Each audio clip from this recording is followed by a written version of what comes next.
Halo teman-teman, jumpa lagi di Master UTBK Channel. Kali ini kita kembali lagi untuk latihan soal buat persiapan CPNS 2023. Nah, latihan soal yang akan kita bahas ini nanti adalah TWK HOTS tentang pilar negara. Jangan lupa untuk like, komen, dan share sebanyak-banyaknya video ini agar bermanfaat bagi teman-teman yang lain. Dan bagi teman-teman yang baru pertama kali mengunjungi channel kami, jangan lupa untuk subscribe channel kami Master UTBK dan follow akun IG kami @master_utbk. Di IG ini kami update latihan soal setiap hari teman-teman. Jadi teman-teman bisa belajar baik via YouTube maupun via Instagram. Dan sekedar info, di sini kami membuka kelas bimbel baik untuk jenjang SD, SMP maupun SMA. Dan kami juga membuka kelas UTBK dan CPNS. Dan untuk jadwal pembimbingannya kalian bisa request. Bagi teman-teman yang berminat untuk bergabung di kelas privat kami, teman-teman bisa menghubungi admin BA kami di 083861705343. Oke, kita langsung saja ke soal yang pertama. Adit ditangkap polisi karena melakukan pencurian buah alpukat milik PT Hijau Buah Indonesia. Dia kemudian diadili oleh pengadilan dan dinyatakan bersalah, kemudian dijatuhi hukuman 1 tahun. Sedangkan Ihsan yang merupakan salah seorang pejabat di pemerintahan provinsi melakukan tindak pidana korupsi yang merugikan keuangan negara hingga miliaran rupiah. Ihsan dinyatakan tidak bersalah dengan dalih bekerja demi kepentingan negara. Hal ini jelas bertentangan dengan UUD 1945, yaitu pasal berapa teman-teman? Apakah A. Pasal 1 ayat 1, B. Pasal 1 ayat 3, C. Pasal 2 ayat 1, D. Pasal 3 ayat 1, E. Pasal 4 ayat 1. Kita lihat dulu untuk bunyinya ya.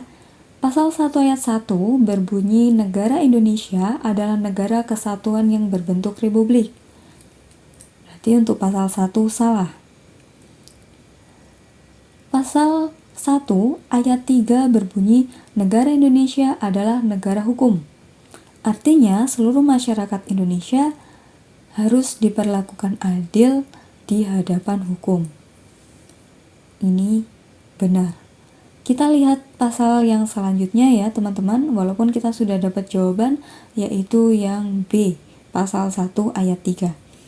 Untuk pasal 2 ayat 1 bunyinya Majelis Permusyawaratan Rakyat terdiri atas anggota Dewan Perwakilan Rakyat dan anggota Dewan Perwakilan Daerah yang dipilih melalui pemilihan umum dan diatur lebih lanjut dengan undang-undang. Pasal 3 ayat 1 berbunyi Majelis Permusyawaratan Rakyat berwenang mengubah dan menetapkan Undang-Undang Dasar. Pasal 4 ayat 1 berbunyi Presiden Republik Indonesia memegang kekuasaan pemerintahan menurut Undang-Undang Dasar. So, untuk soal yang ini jawabannya yang B, yaitu pasal 1 ayat 3. Kita lanjut lagi ke soal yang kedua. Asal mula Pancasila sebagai dasar filsafat negara yang memiliki arti bahwa Pancasila mengalami peningkatan dari calon dasar negara menjadi dasar negara yang sah, merupakan pengertian dari Pancasila sebagai apa teman-teman? Apakah A. Kausa materialis, B. Kausa materialistis, C. Kausa formalis, D. Kausa finalis, E. Kausa efisien. Oke, di sini fokusnya Pancasila dulu dijadikan sebagai calon dasar negara. Berarti hanya berupa gagasan ya.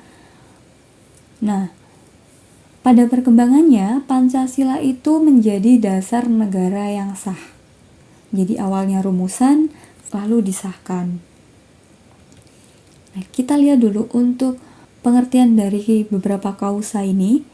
Asal mula Pancasila menurut Profesor Notonegoro sebagai berikut.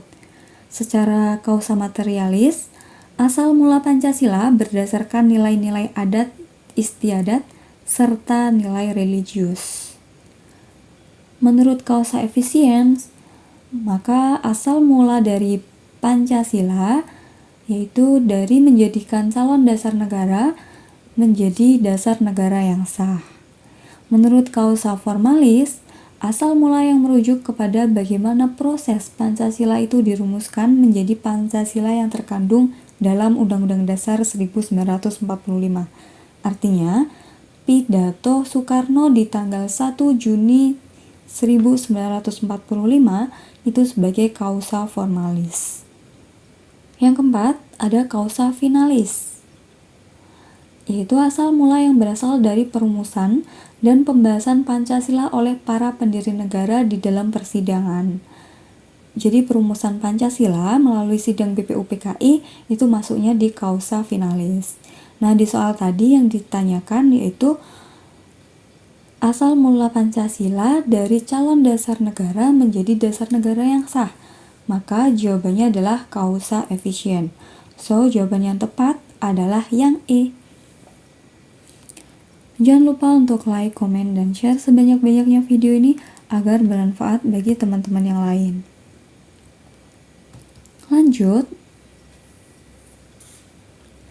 melakukan pekerjaan yang berguna bagi kepentingan umum merupakan salah satu pengamalan Pancasila sila ke apakah A1, B2, C3, D4, E5? Oke. Kita breakdown satu-satu teman-teman. Sila pertama, bunyinya ketuhanan yang Maha Esa. Jadi ini hubungannya dengan Tuhan. Sila yang kedua, kemanusiaan yang adil dan beradab. Berarti untuk yang kedua ini hubungannya dengan kemanusiaan atau interaksi. Yang ketiga, persatuan Indonesia. Fokusnya ke persatuan ya. Kemudian yang keempat, kerakyatan yang dipimpin oleh hikmat kebijaksanaan dalam permusyawaratan perwakilan. Di sini menunjukkan poin yaitu demokrasi. Demokrasi. Sedangkan yang E, sila kelima, bunyinya keadilan bagi seluruh rakyat Indonesia. Jadi ini yang ditegaskan adalah kepentingan umum. So, untuk jawabannya adalah yang E, yaitu sila kelima. Pembahasannya seperti ini teman-teman.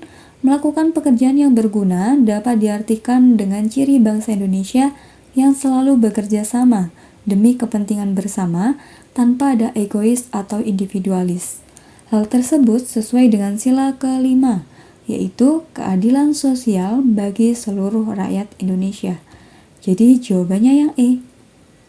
Kita lanjut lagi teman-teman.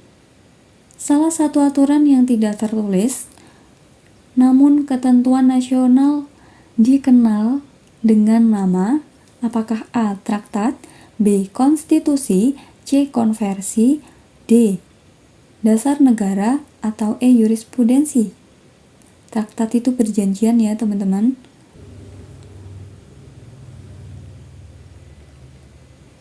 Kalau jurisprudensi itu adalah keputusan hakim.